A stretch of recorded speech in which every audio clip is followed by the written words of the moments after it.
Botondi déjà ebele liboso ya ba télévision na bino liboso ya ba téléphone na bino bozali kozela o ya bino communicateur de la République Jeff Badibanga pese bino ba sangwa République démocratique du Congo ba sangwa ezali bongo ebele boyebi ke ngai na la kakibino déjà ke mikolo yo nazali bongo ko sala campagne ya tata mokonzi ya ekolo na mayematali bongo sécurité na mboka na biso et surtout dans l'espace ya est ya République démocratique du Congo bisika o apitata mokonzi ya ekolo anyataki bongo mabele ya Bukavu mukolo malobi na kotiela bino awa makambo Tshisekedi ya lobi la détermination de Jean-Pierre Bemba na Ituri bisika o api alobaki il avait réussi à pacifier l'Ituri sans le moyen oyo bapesiye lelo alors ekozala lolenge nini na ba moyen oyo bapesiye epa ya tata mokonzi ya ekolo oyo azali kosomba manduki ya makasi pona armée na biso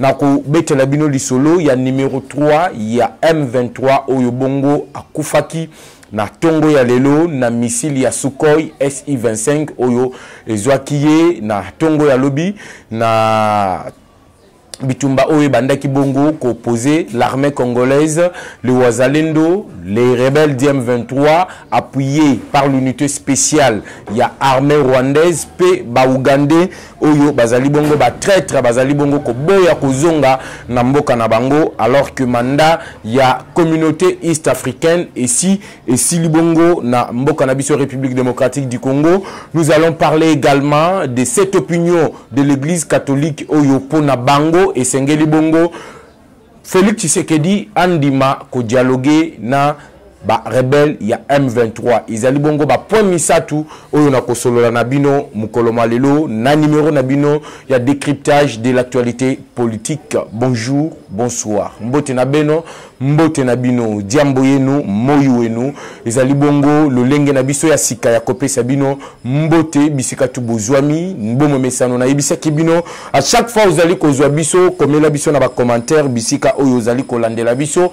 Pe soutien na yo oyo uzali ko pesa na vitesse télévision. On a besoin de piles pour améliorer musala ya ko pesa bino ba actualité politique en République démocratique du Congo. La pile c'est à $30. Au komelingai bisika uzali kolandanga en direct ça yipi. Pe bisika oyo oko soutenir vitesse télévision. La pile c'est à $30. On a besoin de 4 piles à $5, $10, $20. Benga biso au plus de 143 81 717 11 97 plus de 143 81 717 11 97. Soki otindeli biso lisungi na yo, nous serons là pour vous remercier. Chers téléspectateurs, chers abonnés. Naibisa kibino biliaki Kagame bikoki. Naibisa kibino cette guerre sera longue et populaire. Batebele bandaki ko comprendre te. Batebele bandaki ko comprendre te pourquoi nous avons toujours dit que la guerre rentrera d'où elle est venue. Je vous ai dit que les choses changent. Makambo ezali ko changer. Avant na loba. Na lingi ngai na bino toyo kananu tata mokonzi ya ekolo. Félix Antoine Tshisekedi Tshilombo. Qu'est-ce qu'il promet à Paul Kagame? Pour naibisa kibino la montée en puissance de l'armée, la génération départ, la dernière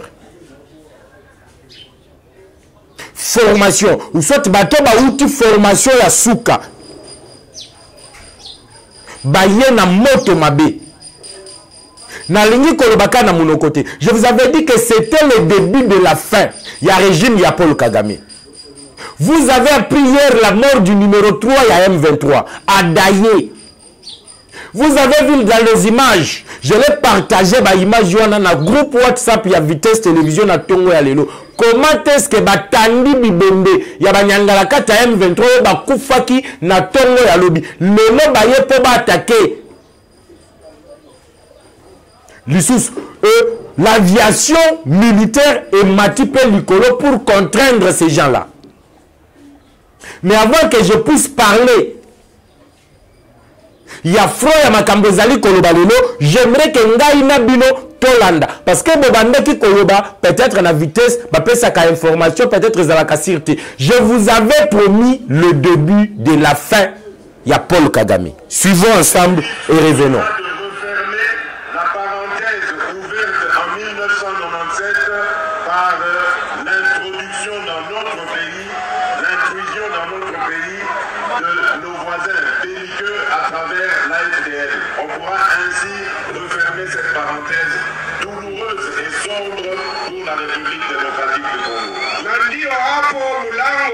Iliyofunguliwa na AFDL tokea mwaka ya 1994 itafungwa kabla, kwani mambo hayo yatasaulika milele na milele.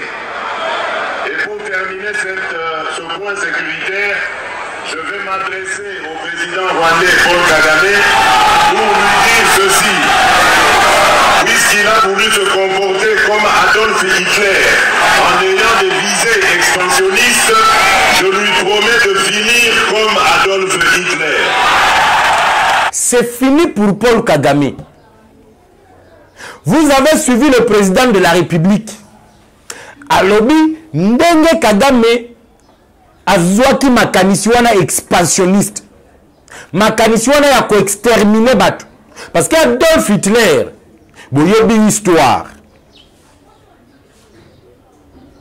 Boyebi histoire ndenge Adolf Hitler abandaki koboma. Vous savez ba juif ndenge basila. La même idée expansionniste.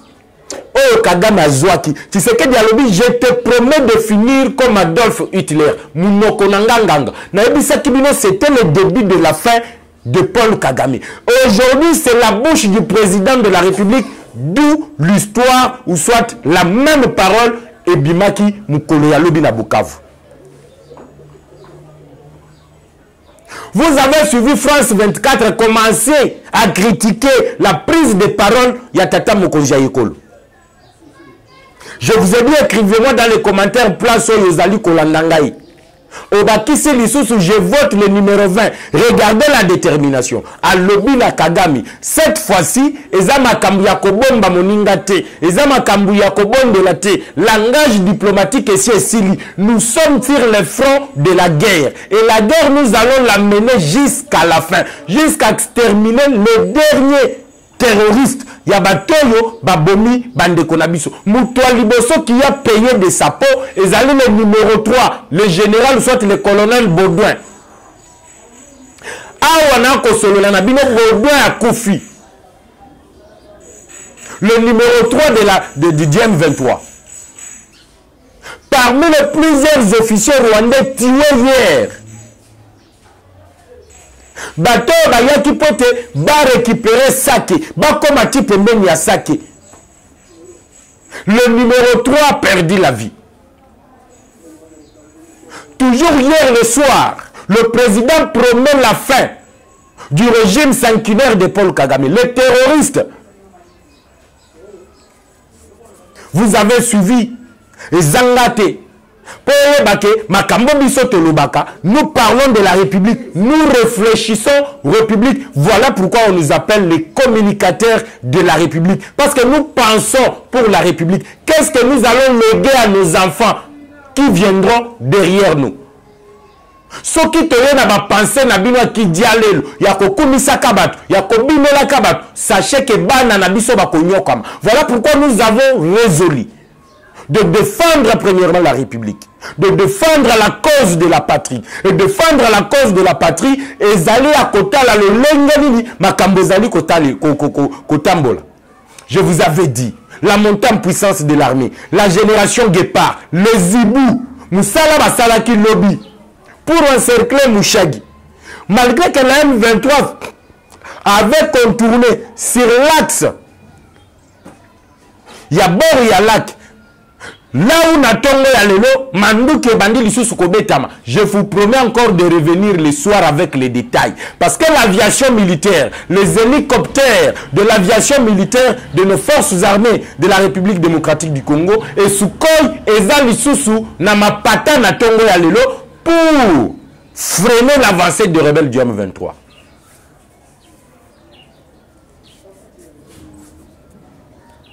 Je pense que là où Kagame est, peut-être à Soubaki Nabilamba Tango Yokaki, déclaration Félix Tshisekedi. On va promettre, vous savez comment Adolf Hitler était mort? Seul. Vous savez comment Adolf Hitler a Koufaki? Seul, abandonné de tous. Yango bomoni Willy Ngoma vient d'être sanctionné. Ngape nazo bisabino ba Congolais. Même les sanctions pesi Willy Ngoma. C'est une distraction de mauvais goût que les Congolais ne peuvent pas gober. C'est une distraction. Pourquoi sanctionner Willy Ngoma? Après l'Union européenne, c'est les États-Unis, le département des trésors. Est-ce que Willy Ngoma zalaka compte pas nabino? Le renseignement que j'ai mené, Willy Ngoma va continuer à Canada. Biloko Willy Ngoma est belé au Canada. On sait tous.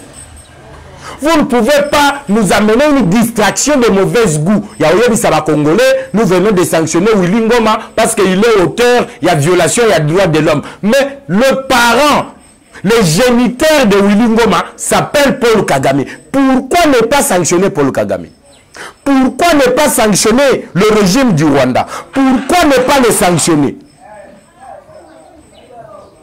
Bozoya et pas Willy Ngoma et pas Sultani Makengo et Bertrand Bisimwa. C'est une distraction de mauvais goût. Nous allons finir ensemble. Nous les Congolais. Nous allons finir avec le rebelle du M23. Tokosi la nanabango. Mutwata moko kobima Congo te. Nalobi Mutwata moko kobima Congo te. Ezala nkunda batwali. Ezala Willy Ngoma. Yepe il était blessé. Accueilli qu'on se faire soigner. Ba sanction wana ezuye bisika kendaki qu'on se faire soigner. Que ça soit sur l'outel Makengo.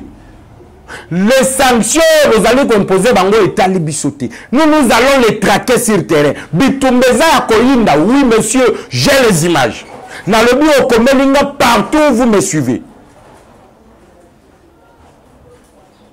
Au comité, monsieur, à partir peut-être de Mbujimaï, de Kananga, d'Inebo, au lobby, je soutiens Vitesse Télévision en achetant une pile, c'est à $30. Attends, au lobby, Natindi a 5 $. Dans les commentaires, je vais voir ça. Parce que image Natindi na groupe na Tongwa Lelo. Ndenge bazali kotanda banyangala kata M23 bakufaki et même le corps ya numéro 3 ya M23. Tant nazolo ba numéro 3 izanini. Dans la chaîne de commandement, vous avez Sultani Makengo, Willy Ngoma et le monsieur Baudouin. On a Koufi, Moukolo ya Lobi, na tir chirurgical y armée congolaise. Le plusieurs officiers, Bibondo wana batumusus, même ya ba Ougandais, oh batandi yango. Bazali koya, bazali kotanda yango, bazali kozwa yango, bazali kobwaka.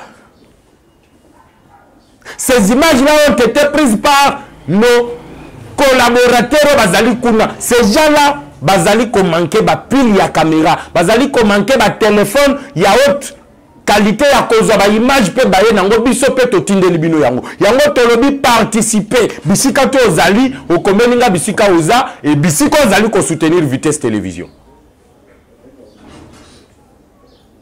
Ne craignez pas. Hier, j'ai suivi un frère au niveau à Saké, à Komelinga. J'ai peur parce que Balobi Baza Pembeni a sakété. Mouton à Salaki Massasebe Tamana Saké, c'est un militaire congolais en état d'ivresse. Hier, Mouton Bandaki Kobe Tamasasiwana en état d'ivresse. Saké est verrouillé. M23 a coquille. Jamais et alors jamais Kotiama Kolonaye na Saké. Ils veulent couper la route nationale numéro 2. Tant que bamoni que bancercle Mouchadi, moyen va progresser ezalité.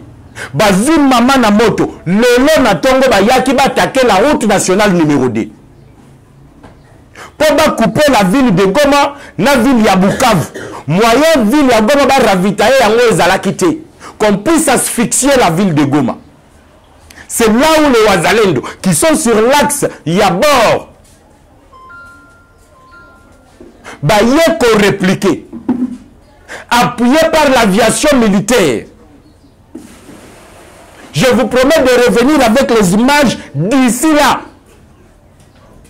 Mais pour avoir ces images, les images. Ngonga yango ya kotali saketi ya mouré, ya mboka na biso. Collecte de fonds nous avons lancé. Ce qui est dit que soutenir image. Nous allons commencer à partager les images avec ceux-là qui soutiennent Vitesse Télévision. Nalobi, hélicoptère de chasse, les avions de chasse, Sukhoi SI et Matili sous la Tonga Lelo. Nous souhaitons que l'âme, il y a numéro 3, il y a chaîne, il y a commandement, il y a Banyangalakata M23 puisse se reposer en désordre parce que Bakata qui est Moutou, a un missile Moutou et Longwe. Ne vous contentez pas de la sanction à Banyangalakata wana américain. Oui, monsieur, ce sont les Nyangalakata parce que ce sont les traîtres. Ils vous trompent. Chaque jour, Congolais. Nous avions des partenariats privilégiés avec la République démocratique du Congo. La République démocratique du Congo, c'est un partenaire privilégié. Mais de l'autre côté, nous allons financer le pays agresseur. De l'autre côté, celui qui agresse la République démocratique du Congo, bango bazali kotinga laye, ba moyen o bazali ko équiper nango armée na bango. Lelo makambuto eza polele, makambuto eza kobima na mpoisa. Il n'y a plus besoin d'aller regarder sur babenga kangoni. O bando lupe image otala, est-ce que nazo mona bien te ezali ko mona na polele. Ba sanction distraction contre Willingom. Bah, sanction distraction à l'Union européenne. Les départements, il y a trésor. Pourquoi il y a un trésor na binokuna?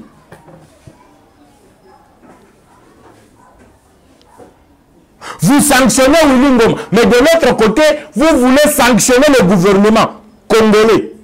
Pourquoi? Parce que le gouvernement se défend contre cela. Oh, bino bengi lelo, bazali ko violer les droits de l'homme. Ce qui t'iseke dit dans le gouvernement. Bazali Koluka, comment est-ce qu'ils doivent mettre fin? Nous allons couper les accords commerciaux. Bokata bokendina accords commerciaux na binowana. Congolais ali akabilo kwa américain te.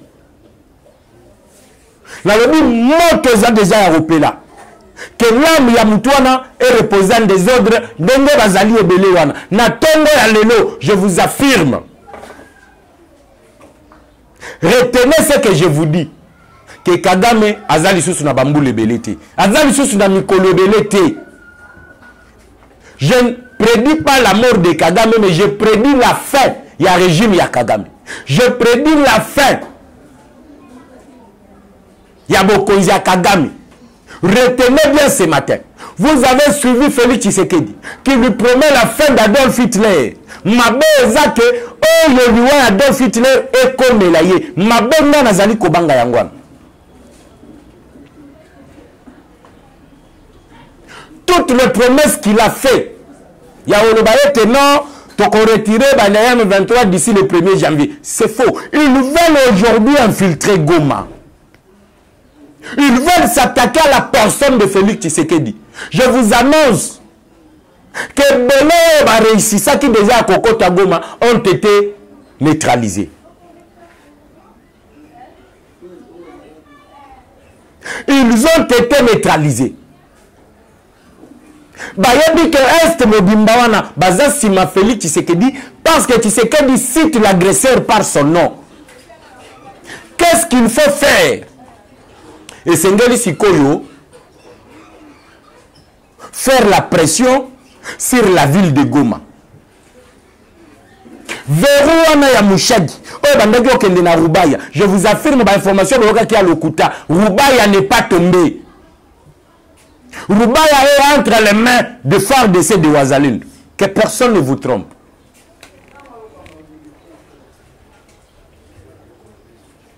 Pendant que Tshisekedi azali kobunda, l'église catholique ezali kotalisa que bango nde bazali ba ennemi ya mboka na biso.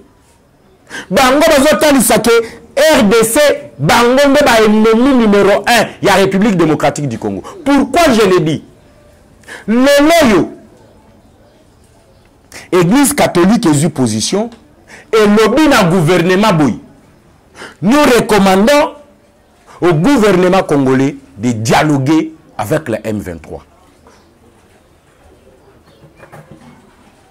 L'église catholique recommande à l'armée congolaise, au gouvernement, de dialoguer avec les rebelles.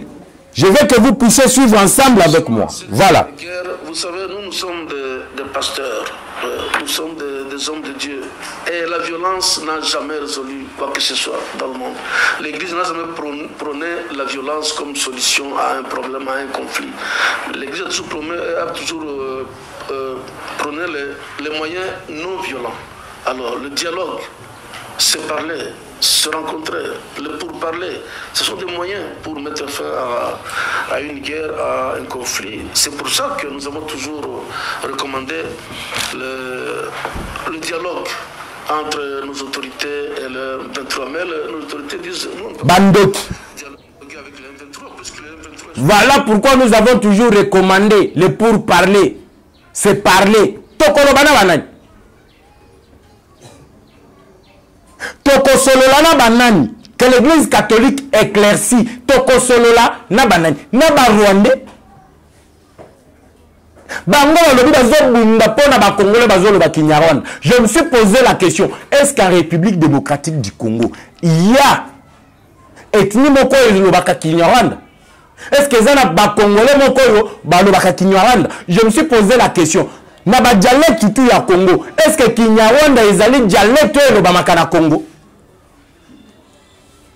Nous recommandons au gouvernement de dialoguer avec le M23. Vous prenez les Congolais comme des cons. Vous prenez les Congolais comme des imbéciles. Ou soit vous prenez les Congolais net ba illettré moko ba tangate. Nous savons ce que l'église catholique a joué dans ces pays. Vous allez me dire, n'attaquez pas l'église, le bela baté. Bango balobi l'église. Batangi kombo l'église. Balobi na ba kombo na bango te bazali kotanga ba kombo l'église. Soki yo bato à église catholique. Bon moni que vous n'êtes pas d'accord. Bon destituer bango. Bon désapprouver bango. Il faut les désapprouver. Mais tant que non, ils ont parlé dans la Munoko na bango. Il faut pas ça la boye bango ndebolo bela bango. Non. L'évêque recommande, l'église recommande. Ce qu'on a de l'église catholique tendengene. Mais nous savons ce que l'infiltration nous a coûté dans ces pays. Infiltration, on a qui n'a parenthèse douloureuse. Oh, tu sais qu'il y a le Beni na Bukavu. Oh, le off de le Yakina Banyangalakata M23. N'a pas terroriste à M23. Ils nous ont infiltrés. Ils ont été directeurs de cabinet. Yatata Mokonza Ekol, Nambokoy. Ils étaient les chefs d'état-major. Moutona Zolobela, James Kabarebe.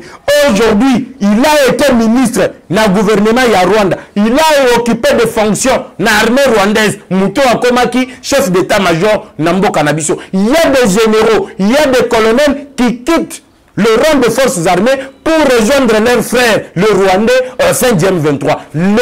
L'église a dit biso lisusu tozonga na Boumbuana, toti kalakaka, biso bakambaka biso pa ba rebelle ya M23. Bakambaka biso pa banyangalakata Rwanda. Voici le plan que joue l'église catholique. Quand je vous ai dit que l'église catholique ezali na solde ya Moïse Katumbi, batu babandeki kobukondi mangati.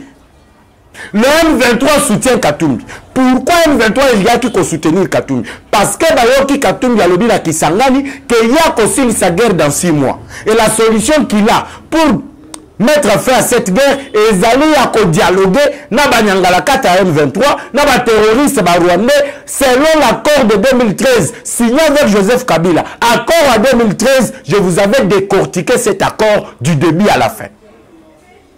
Accord Wanezolo Baboui. Tous les 5 ans, bakobandako sala mixage et brassage. Eux, les M23 et l'armée congolaise ensemble bakobundisa ba FDLR, ba groupe rebelle pour pacifier l'est de la République démocratique du Congo. Mais pour cela, to bazali na secte politique, bango il faut bakota na ba institution ya mboka na biso. Bazali na makambo etali armée, bakota na armée na biso. Voilà l'accord de 2013 que Katumbi accepte de relancer s'il est élu président de la République. Or, le nom Naina Bino, nous savons tous ce que cela nous a coûté. Ata obengi banyangala katawana, osololi na bango, opesi bango nyoso okolinga. Posa na bango c'est de récupérer le Massissi, le Rutshuru et le Nirangongo. Pourquoi? Paul Kagame avait révélé na Bénin. Alobi que likambu na bango za ya mabele. Mabele na bango ekenda Congo lorsqu'on partageait l'Afrique. L'objectif de Kagame c'est ça. Atabo sololi na bango ndengeni. Soki bazu Rutshuru te, bazu Massissi te, bazu Nirangongo te, atabo poste bango ba poste nini. Bakotika la ka jamais kozala satisfait.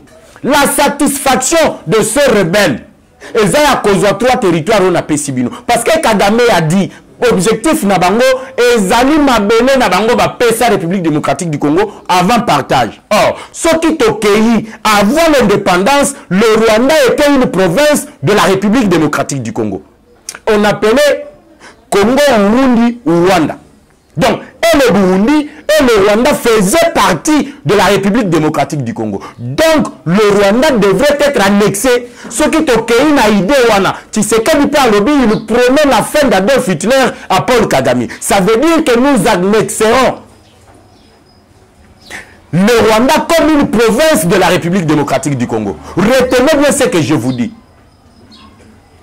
La mise en garde a été faite envers Paul Kagame. Les drones sont déjà là. Nous sommes en train de voir Makambuto et Zali Kosalema. Le nom, je vous ai dit, Sukhoi et Mati. Hélicoptère de chasse et Mati. Nous allons finir avec le rebelle DM23. Awa Wilingo Mazoka qui a Zibala Zoki Akimi. Numéro 3, Tikaki sur terrain, à Kofi, Mukolo ya lobi na tongo. Yeso ki azoli, azodaye. Kunda batware na Mouchagi, azali retrouvé te. Akimi, azomona na te. Batimi siko ba Ougandais, baya ko appuyer bango. Na lobi, je reviens. Ceux qui ont la chance d'être dans le groupe WhatsApp, ils ont déjà vu les images. Na lobby, vitesse télévision, zana posa, il y a 4 piles. Pile moko zali $30. Au lukaka image, bato bazola kabiso ba image pour tout de la bino, bazali na matériel te, on a besoin de votre aide au plus 243 81 717 11 97, plus 243 81 717 11 97. Le communicateur de la République, awa campagne bandi. Nazo silisa. Campagne bandi. Et banda tout déjà ça fait 2 semaines. To moni Tiarman Jean-Pierre Bemba il mouille les maillots. Namoni Bahati Kamere na Est il mouille les maillots. Plein à craquer na Bukavu lobby. Mais Mosso Azali Koyo Kanate. Au lieu du solo en tant que président de l'Assemblée nationale. L'État est là de prouver Félix Tshisekedi que tu es un grand leader de Bandung. Na Bandung de l'Okomoko Zali Kosalemate. Quand je vous parle ici, na Bandung de l'Okomoko Zali Kosalemate. Mosso Azolo Kanate. Tu as dit comment on a ba sortie médiatique. Jean-Pierre Bemba Kendaki ba Congo. Je parle de la réalité. Il était dans le Congo central. Jean-Pierre Bemba était dans les grands bandundu. Jean-Pierre Bemba azali na Grand Équateur. Jean-Pierre Bemba zawa na Kinshasa. Zo sala tout. Il mouille le maillot. Mais yo, Mosso Moussala na Yezanine. Qu'on nous prouve d'ici comme Mosso azo sala campagne à Tata Mokoza Ekolo dans les grands bandundu. Na bisa bino ba tobele ba yaki union sacrée ba yaki pona ba profit na bango.